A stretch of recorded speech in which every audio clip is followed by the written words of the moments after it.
ராசையாவும் பண்புனியாவும் மேடையில சண்டை போட்டுக்கிட்டாங்கல்ல, மாநாடு நடக்க போகுது. அதனால போய் ஐயாவை வீட்லயே கூப்பிடலாம்னு போனாரு. அப்பா மாநாடுக்கு வந்துருங்கப்பா. அன்னைக்கு பேசுறதெல்லாம் மனசுல வச்சுக்காதீங்கப்பா. பொதுக்கூட்டத்தில் தெரியாம பேசிட்டேன்.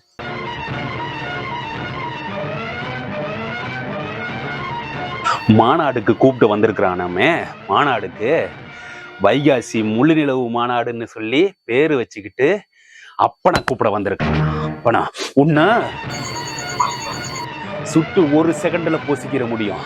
ஆனா நான் பெத்துட்டேன் ஒரே காரணத்துக்காக உன்னை விட்டு வச்சிருக்கேன்.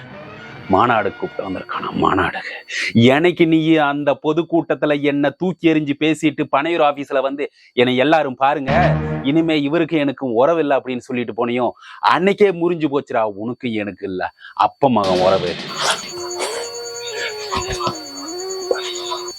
மாநாடு நடத்துறாமே மாநாடு, நீ ஒரு உதவாக்கற, உன்னை கூட இருக்கிற அத்தனை பேரு ஒரு உதவாக்கற, நீங்க எல்லாம் நடத்துற ஒரு மாநாடு ஒரு உதவாக்கற. உருப்படி இல்லாம தான்டா போக போகுது. ஆனா அது என் கண்ணு முன்னாடி தான் நடக்க கூடாதுன்னு நான் சொல்றேன்.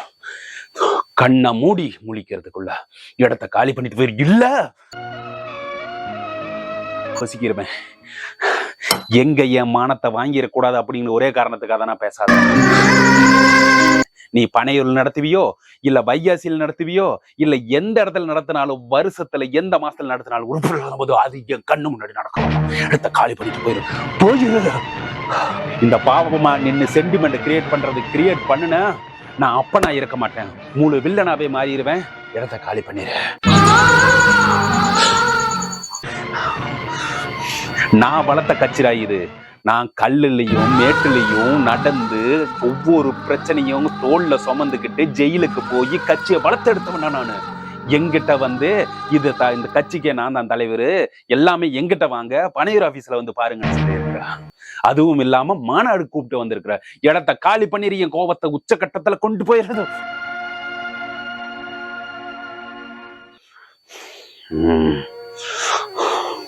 யாருகிட்ட வந்து ஏண்டா டே வயசாயிருச்சுன்னா நீ வந்து கெலட்டு சிங்கம் நினைச்சியா? அரியா சிங்கம்டா. ஆபீஸ்ல எல்லார்த்தையும் எதுக்கு வர சொல்லி இருந்தனா, எங்க அப்பா மாநாட்டுக்கு வரலன்னு சொல்லிட்டாரு. ஆனா நான் தளர போற கிடையாது. எங்க அப்பா தான் எனக்கு தெய்வமே. அவரு கொடுத்த பிச்சை தான் என்னோட பதவி. அதனால அவரை நான் எப்பவுமே அவமதி பண்ண மாட்டேன். அவர் சொன்ன வார்த்தையை மதிச்சு நான் அப்பவே வெளியே வந்துட்டேன். ஆனா இந்த மாநாடு அவரு மெச்சிக்கிற மாதிரி இந்த மாநாடு சக்சஸ்ஃபுல்லா நடக்கணும். அதுக்காக நம்ம ஒவ்வொருத்தரும் கட்டின உழைப்பை போட்டு அங்க மாநாட்டுல இருக்கிற லட்ச கூட்டத்தை நம்ம கூட்டணும்.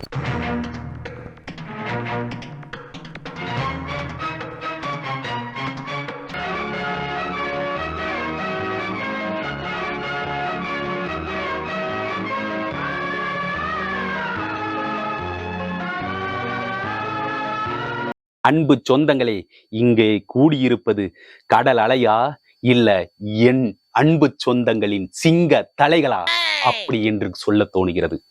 ஏனென்றால் ஐயாவோட ஒரே ஒரு வார்த்தைக்காக இந்த வைகாசி முழு நிலவில் நாம் அனைவரும் கூடியிருக்கின்றோம். ஏன் கூடியிருக்கின்றோம்? நம்ம சமுதாயத்தின் விழுக்காடு எவ்வளவு இருக்கின்றது? அன்று நம்ம ஐயாவின் ஒரே ஒரு அழுத்தத்தால் அந்த டெல்லியில் இருக்கும் அம்மையார் நமக்கு 20% ஏத்தி தந்தார். இது வெற்றி. இது ஒரு வரலாறு இல்லையா? இந்த வரலாற்றை உருவாக்கியவர் யார்? நமது அமைதியாக அமர்ந்திருக்கிறாரே நமது ஐயா. இதையெல்லாம் நீங்கள் மறந்துவிடக் கூடாது, எண்ணி பார்க்க வேண்டும்.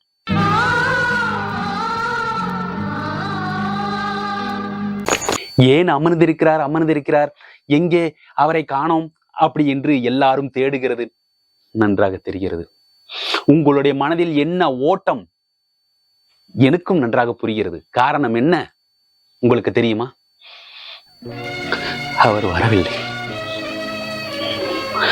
அவர் வரவில்லை என்பதற்காக எனக்கும் அவருக்கும் தனிப்பட்ட விஷயங்களில் சண்டை என்று நீங்கள் நினைச்சிடக்கூடாது.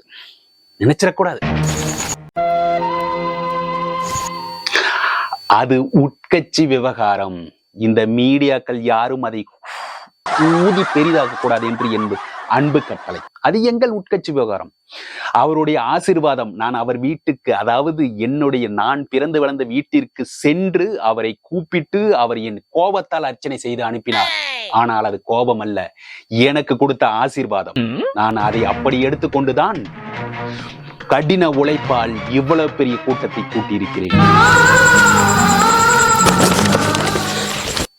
அவர் எங்கேயாவது ஒரு இடத்தில் ஏதோ ஒரு மூலையில் இங்கு இருப்பாரோ, இல்ல வீட்டிலே ஏதாவது ஒரு மூலையில் இருந்து என்னை பார்த்துதான் கொண்டிருப்பார். நான் இவ்வளவு ஒரு வெற்றியை உருவாக்கி கொண்டிருக்கிறேன், நடந்து கொண்டிருக்கிறேன் என்று அவர் ஆனந்த கண்ணில் திளைப்பார் என்று நான் நம்புகிறேன். இங்கு அமர்ந்து இருக்கிறார் அப்படி என்று நான் கற்பனையிலே நான் நினைத்து கொண்டிருக்கிறேன். அவர் இல்லை என்றாலும் அவருடைய ஆசீர்வாதம் இங்கு அமர்ந்து கொண்டிருக்கிறது, அவருடைய ஆத்மா இங்கு அமர்ந்து கொண்டிருக்கிறது. அதனால்தான் ஒரு சேரை நாங்கள் காலியாக வைத்துள்ளோம்.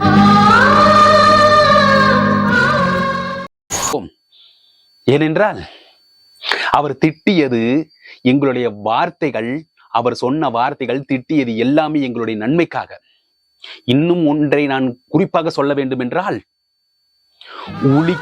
உளிக்கு வழி விடாத எந்த கல்லும் சிலையாகாது.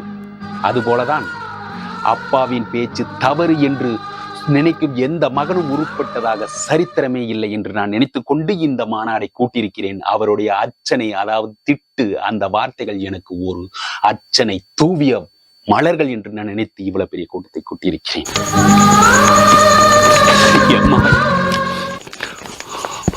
அப்பாவை பத்தி என்ன பெருமையா சொல்றாங்க. அதனால் நம் சொந்தங்களே, வருகின்ற தேர்தலில் நம்மளுடைய ஐயா ஆசீர்வாதம் நமக்கு எப்பொழுதும் உண்டு. அவர் வருவார் என்று நம்பிக்கையுடன் இந்த கூட்டத்தில் அவர்தான் நமக்கு முக்கியம். அவருடைய வழிகாட்டுதலின் படிதான் நான் ஒரு தொண்டனாக, நான் இந்த தலைவர், இந்த பொறுப்பை நான் எப்பொழுதும் எதிர்பார்ப்பது கிடையாது. அவருடைய தொண்டனாக மட்டும்தான் இருந்து கொண்டு அவர் வழியிலே அவர் இருந்திருந்தால் என்ன நடந்திருக்குமோ அதுபோலதான் இந்த கூட்டத்தை கூட்டியிருக்கிறேன். அவர் இல்லை என்றாலுமே அவர் இந்த சேரில் அமர்ந்திருப்பதாக நினைத்து கொண்டு இவ்வளவு பெரிய கூட்டத்தையும் நான் நடத்தி கொண்டிருக்கிறேன். இது என்னுடைய பலம் மட்டும் கிடையாது, அவருடைய வார்த்தைகள். எனக்கு இப்ப பயமத்து போச்சு. எனக்கு எந்த ஒரு பயமும் கிடையாது. எங்க கட்சியை கொண்டு போய் எப்படியாவது பண்ணிடுவேன்னு நினைச்சேன். நான் எல்லாமே உன்னால இந்த மாநாட்டை இவ்வளவு சக்சஸா நடத்த முடியுதுன்னா, அதாவது வெற்றிகரமா இவ்வளவு லட்சக்கணக்கான கூட்டம். ஆனா நான் அங்க இருக்க வேண்டியவன் ஏதோ ஒரு ஆத்திரத்துல நான் சொல்லிட்டேன். அதுக்காக இந்த அப்பனை நீங்க தப்பா நினைச்சிடக்கூடாது. அன்று ஒரு நாள் நடந்த தவறுக்கு இன்று வரைக்கும் நான் மன்னிப்பு கேட்டுக் கொண்டிருக்கிறேன் என் தகப்பனாரிடம். அவர் மன்னிப்பார், அவர் இந்த கூட்டத்திற்கு வருவார், அவர் நல்லபடியாக நமக்கு ஆசீர்வாதம் நடத்துவார். ஆகவே இந்த கூட்டத்தை இதோடு இந்த வைகாசி முழுநில திருவிழா இந்த மாநாட்டை நிறுத்தி கொண்டு, அதாவது முடித்துக் கொண்டு நல்லபடியாக அனைத்து சொந்தங்களும் பாதுகாப்பாக வீட்டிற்கு சென்றால்தான் என் மனம் நிம்மதியடையும். அனைத்து சொந்தங்களுக்கும் நன்றி.